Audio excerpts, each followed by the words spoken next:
అక్కడ తవ్వు. నమస్తే సార్. నమస్తే. ఏంటి రంగయ్య ఎలా వచ్చావు? పనిలోకే వచ్చా సార్. పనిలోకా?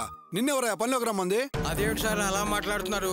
అసలు రోజు టైంగా వస్తున్నాను సార్. ఇవాళ కొంచెం లేట్ అయింది. ఉండండి, 2 నిమిషాల్లో పనిలో దిగుతాను. కాదు రంగయ్య, నీకు పని గిని ఏం లేదు, ఇంటికి వెళ్ళిపో. బాబు నువ్వు కానివయ్యా, ఆ మూల తవ్వు. ఏంటి సార్ మీరు? ఈ ఒక్కరోజే లేట్ అయింది. రేపటి నుంచి త్వరగానే వచ్చేస్తాను. అసలు ఒక్కరోజే కాదు, నీకు పర్మనెంట్ గా ఇక్కడ పని లేదు. వెళ్ళి ఇక్కడి నుంచి. బాబు నువ్వు కానివయ్యా. సడన్ గా పర్మనెంట్ గా పని లేదంటే నేను ఏమైపోవాలి సార్? చూడు రంగయ్య, అనవసరంగా గొడవ చేయొద్దు. నీకు వయసు అయిపోయింది. గుంటలో దిగి పని చేయాలంటే చాలా కష్టపడవలసి వస్తుంది. నీ ఆరోగ్యం అంతగా సహకరించట్లేదు. నీతో పని చేయించుకోదలుచుకోలేదు. వెళ్ళి ఇక్కడి నుంచి. అలా అనొద్దు సార్. పూటకోళ్ళకు పోయే వాళ్ళు కూడా అర్ధాకలతో ఉంటారు. వాళ్ళ ఆరోగ్యాలు కూడా అంతంత మాత్రంగానే ఉంటాయి. వయసులో అవి కనిపించవు. కానీ నాలాంటి ముసలాళ్ళు పైకి నీరసంగా కనిపిస్తారు. కానీ పరిస్థితులు వాటిని లెక్క చేయనివ్వు.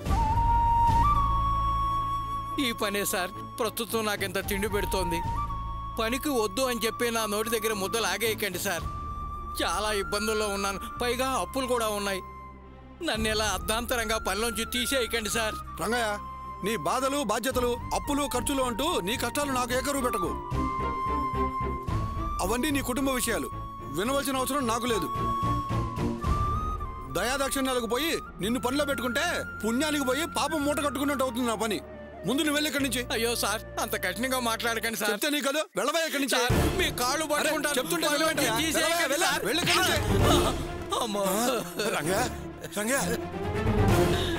ఏం సార్ అతను అవసరం అవుతుంది, ఏదో బతిలాడుకుంటున్నాడు. ఎందుకు సార్ అలా తోసేస్తారో? మేం కూరడం కాదు సార్, అలాంటి మనుషులం కదా. మీరేమో కూర్చోబెట్టి పెంచి పోషించట్లా. కష్టపడుతున్నాం, డబ్బులు ఇస్తున్నారు. గౌరవ మర్యాదలు ఇవ్వకపోతే పోయారు. ఎందుకు సార్ ఇలా నెట్టేయటం? ఏంటి మాణిక్యం, చాలా పెద్ద పెద్ద మాటలు మాట్లాడుతున్నావు? ఇంతకాలం నుంచి నా దగ్గర పనిచేస్తున్నారు. ఎప్పుడైనా తక్కువ చేసి మాట్లాడానా? మీ పరిస్థితులు మీకున్నట్లే నా పరిస్థితులు నాకున్నాయి.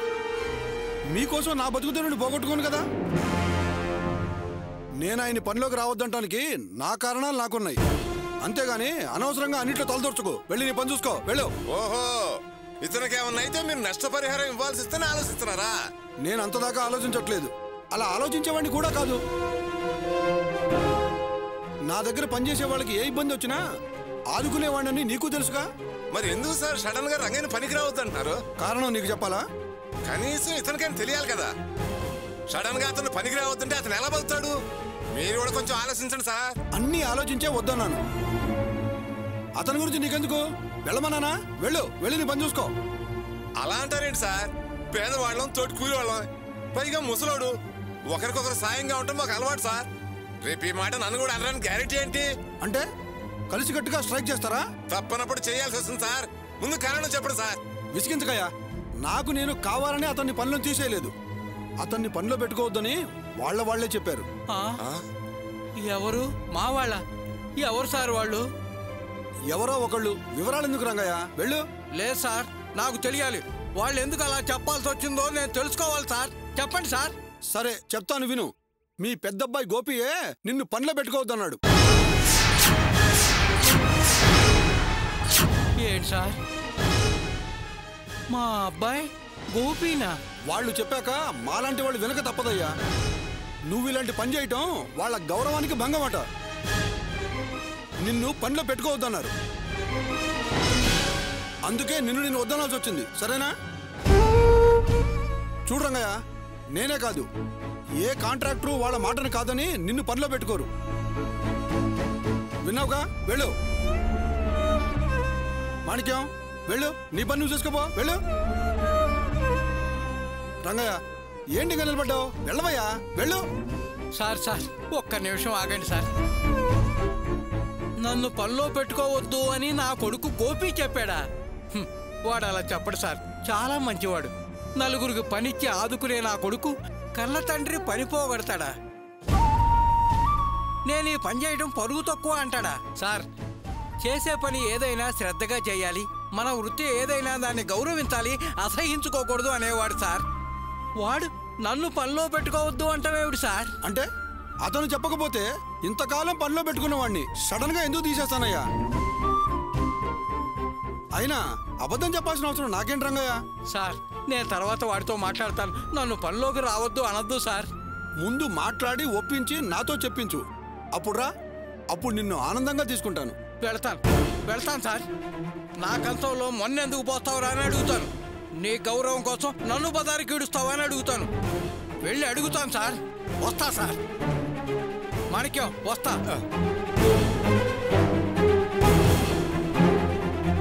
మాణిక్యం వచ్చి క్లీన్ చేయి.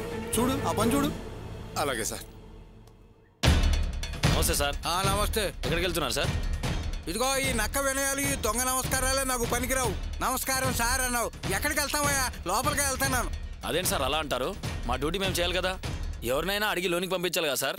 ఏమయ్యా, నేను నిన్ను అంటాను కూడా పనికి రాకుండా పోయినా?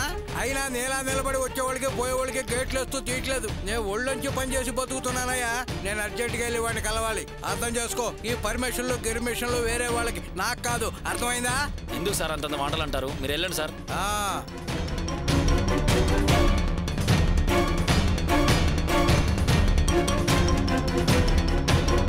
మీ ఎండి గారు ఉన్నారా? మీరెవరు సార్? కనబడతలా? చేతిలో కండువా, కట్టు పంచ, కష్టపడే కార్మికుణ్ణి, కడుపు మండి వచ్చా. ఏం మాట్లాడుతున్నారు సార్? ఏం మాట్లాడతానో లోపలికి వెళ్ళిన తర్వాత విను.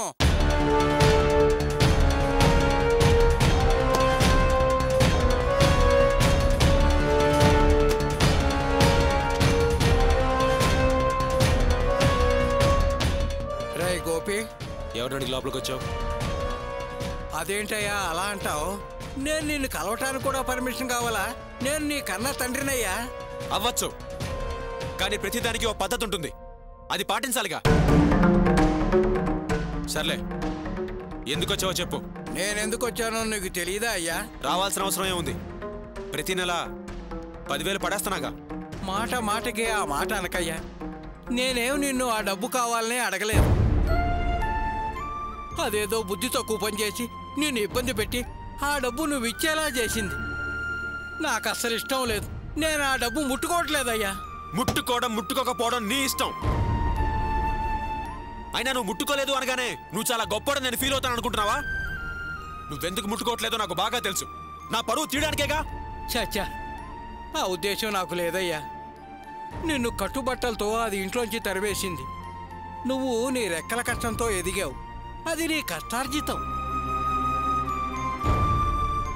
భాగ్యం నీ గృహప్రవేశం రోజు నీ మనసు గాయపరిచింది. నువ్వు డబ్బు ఇస్తాననేలా చేసిందయ్యా. అది నా మనసుకు నచ్చలేదు. చాలా బాధ అనిపించింది. అందుకే అవి ముట్టుకోకుండా నాకు నేను కష్టపడి సంపాదించుకు తినాలని నాకు చేతనైన పని చేస్తున్నాను. ఎందుకయ్యా నా పని చేయించేశావు? నేనేం తప్పు చేశాను? ఏది నీకు చేతనైన పని? డ్రైనేజ్ పనా? నువ్వు నా తండ్రి అన్న విషయం అందరికీ తెలుసు. నలుగురు నా గురించి ఏమనుకుంటారు? నా మొహం మీద ఉమ్మేరు. అయినా నువ్వు ఇలా డ్రైనేజ్ పనులు చేస్తూ సెప్టిక్ ట్యాంకులు కడుగుతూ ఉంటే నేనేం కావాలి? నా పరువు ఏం కావాలి? ఈ రోజు నా హోదా అంటే నీకు బాగా తెలుసుగా. నా పరువు ప్రతిష్ట ఏం కావాలి? ఆ రోజు పోలీస్ స్టేషన్లో మా మామగారు చెప్పారు కదా అని నెలకి మీకు 10,000 ఇవ్వడానికి ఒప్పుకున్నాను. డబ్బిస్తున్నా కూడా ఇంకా ఇలా బిహేవ్ చేస్తున్నావంటే నిన్నేమనాలో అర్థం కావట్లేదు. తెలుసు నువ్వు మీ ఆవిడ ఎందుకు ఇలా చేస్తున్నారో నాకు బాగా తెలుసు. అయ్యో, నేనా ఉద్దేశంతో పని చేయట్లేదయ్యా. అయినా చేసే పని ఏదైనా శ్రద్ధ పెట్టి చెయ్యాలి, చిన్న పెద్ద అని ఆలోచించకూడదు అని నువ్వు రాణితో కూడా అన్నావు కదయ్యా. అందుకే నేను ఆ పని చేస్తున్నాను. కానీ నీ పరువు తీయాలని కాదయ్యా. అప్పటి పరిస్థితులు వేరు, ఇప్పటి పరిస్థితులు వేరు. ఏమయ్యా, ఆస్తిపాస్తులు వస్తే మనస్తత్వాలు మారతాయా? నీ విషయంలో నేను అలా అనుకోలేదయ్యా. ఇలా అనుకుంటావని తెలిస్తే అసలు ఆ పని చేసేవాడినే కాదు. అయినా నాన్న, నువ్వు ఈ పని చేయటం నాకు ఇష్టం లేదు అని నాతో ఒక్క మాట అంటే సరిపోయేది కదా. ఇలా అర్ధాంతరంగా నా పని తీయించడం ఏమిటయ్యా? చూడు, నేను డబ్బు ఇవ్వక ముందు నువ్వు పని చేసావు, నేను అర్థం చేసుకుంటాను. ఆయన డబ్బు ఇస్తున్నా కూడా నువ్వు పని చేయడం ఏంటి? అందుకే కోపం వచ్చి మీ కాంట్రాక్టర్కి చెప్పి నీ పని తీయించేశాను. ఇంకెప్పుడు నా పరువు తీసే ప్రయత్నం చేయకు. ఇంకొక విషయం, ఇంకెప్పుడు నా ఆఫీస్ కూడా రావద్దు. ఇక వెళ్ళు. ఎంత మారిపోయావు గోపి. పనిని పనిచేసే వాళ్ళని గౌరవించే నువ్వు ఈరోజు పనిని పనిచేసే వాళ్ళని అసహించుకుంటున్నావా? ఎంత గొప్పవాడివైనా నువ్వుగానే ఉంటావు అనుకున్నాను, కానీ ఇలా మారతావని ఏనాడూ ఊహించలేదురా. అవును, మారాను. ఇప్పుడేంటి? నా దగ్గర డబ్బు ఉంది, హోదా ఉంది, ఆస్తి ఉంది, అంతస్తుంది. ఏం చేయమంటావు? పెచ్చగా మాట్లాడకు. చెప్తున్నా కదా, నెలకి 10,000 ఇస్తున్నాను. సరిపోకపోతే అడుగు, ఇంకో 5 పడేస్తాను. ఇంకెప్పుడు నోటికొచ్చేట్టు మాట్లాడకు. వెళ్ళి ఇక్కడి నుంచి.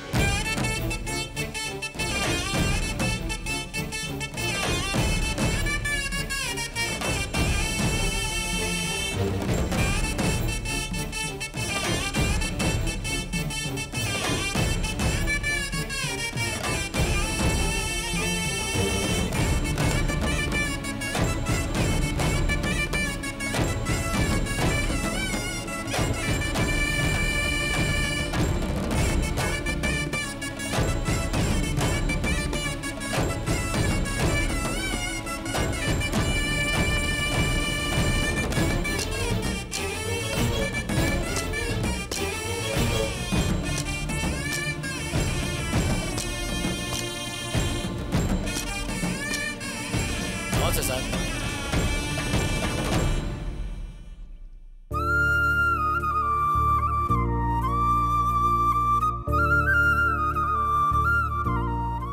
అయినా నువ్వు ముట్టుకోలేదు అనగానే నువ్వు చాలా గొప్పడు నేను ఫీల్ అవుతాను అనుకుంటున్నావా? నువ్వెందుకు ముట్టుకోవట్లేదో నాకు బాగా తెలుసు. నా పరువు తీయడానికేగా ఏది నీకు చేతనైన పని? డ్రైనేజ్ పనా? నువ్వు నా తండ్రి ఉన్న విషయం అందరికీ తెలుసు. నలుగురు నా గురించి ఏమనుకుంటారు? నా మొహం మీద ఉమ్మేరు. అయినా నువ్వు ఇలా డ్రైనేజ్ పనులు చేస్తూ సెప్టిక్ ట్యాంకులు కడుగుతూ ఉంటే నేనేం కావాలి? నా పరువు ఏం కావాలి? ఇంకెప్పుడు నా పరువు తీసే ప్రయత్నం చేయకు. ఇంకొక విషయం, ఇంకెప్పుడు నా ఆఫీస్ కూడా రావద్దు.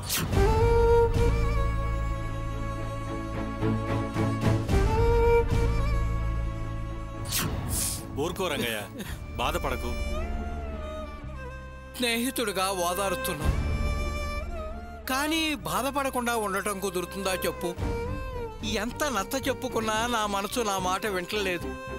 గోపి మంచివాడు, మనసున్న మహారాజు అనుకున్నాను, కానీ ఇలా చేయటం ఏం బాగుండలేదు.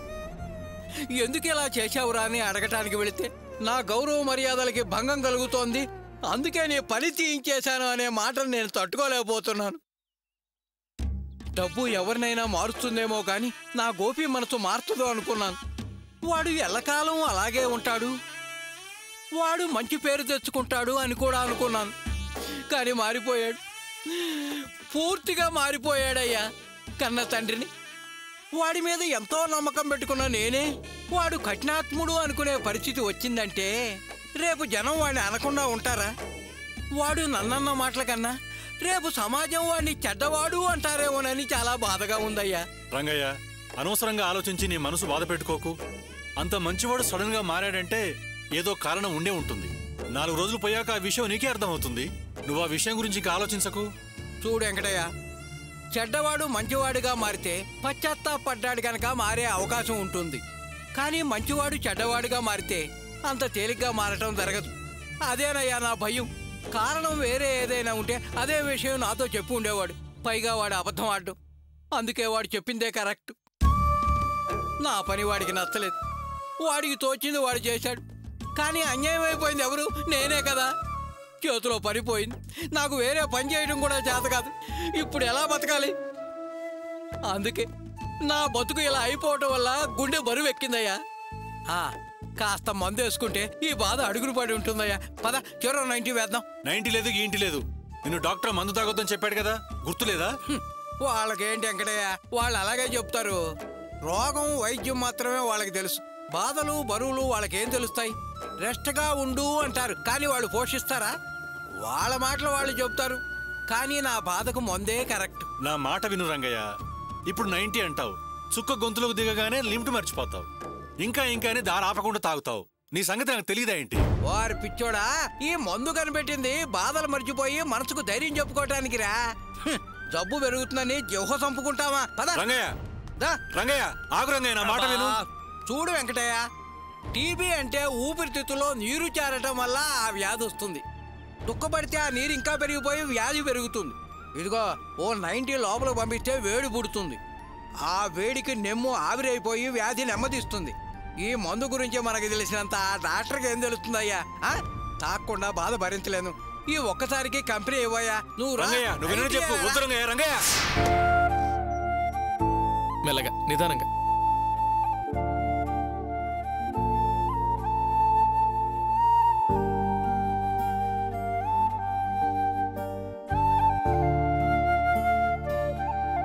అమ్మా లోపలికి తీసుకెళ్ళు. పదమ్మా.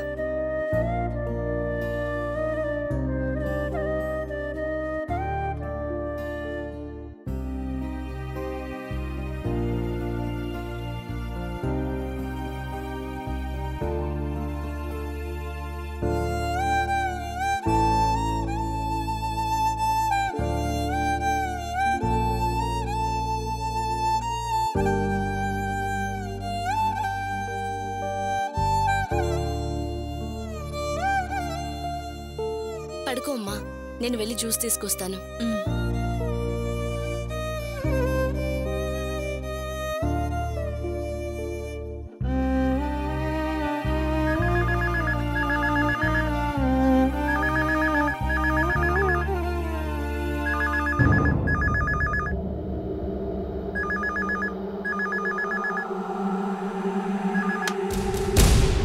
హలో రేవతి, నేను వాసుని.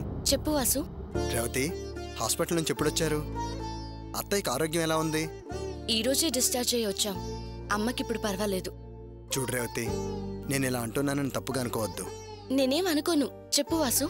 ఆ రోజు నిన్ను తీసుకువెళ్ళడానికి మేము మీ ఇంటికి వచ్చినప్పుడు మీ నాన్న చెప్పినంత అబద్ధం. అందులో నా తప్పేం లేదు. మా ఫ్రెండ్ భార్యకి హాస్పిటల్ ఏదో పని ఉందని కారు కావాలని అడిగాడు. అందుకే అరేంజ్ చేశాను. ఆ తర్వాత తెలిసింది వాళ్ళు నాతో అబద్ధం చెప్పి కారు తీసుకుని వెళ్ళారని. ప్లీజ్ నన్ను నమ్మిరేవతి. నేను మారకపోతే మా వదిన నచ్చిన వాళ్ళ ఆఫీసులో నన్ను ఎందుకు పనిలో పెట్టుకుంటుంది చెప్పు? నేను నమ్ముతున్నాను వాసు. నువ్వు మనసులో అలాంటి ఆలోచనలేం పెట్టుకోకు, సరేనా?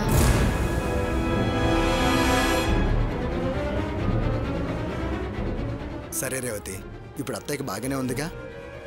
పర్వాలేదు, బాగుంది. రూమ్లో రెస్ట్ తీసుకుంటుంది. అలాగా రేవతి, ఇంతకు ముందు నేను చేసినవన్నీ తప్పులే. కానీ ఇప్పుడు మారిపోయాను, పూర్తిగా మారాను. నేను నిన్ను ప్రేమించి అందరిని వదిలేసి పెళ్లి చేసుకున్నాను. అలాంటిది నువ్వు లేకుండా నేను ఎలా బ్రతకగలను చెప్పు? రేవతి, నాకు నువ్వు కావాలి. నాకు అమ్మ, నాన్న, అన్న, చెల్లి ఎవ్వరూ వద్దు. మన మధ్య వచ్చిన ప్రాబ్లమ్స్ వల్ల ఇన్ని సంవత్సరాలు దూరంగా ఉన్నాం. ఇకనైనా కలిసి సంతోషంగా ఉందాం రేవతి. ప్లీజ్ రేవతి. వాసు, నువ్వు మారావని గోపిబాబు ఎప్పుడు చెప్పారు అప్పుడే నేను నమ్మాను.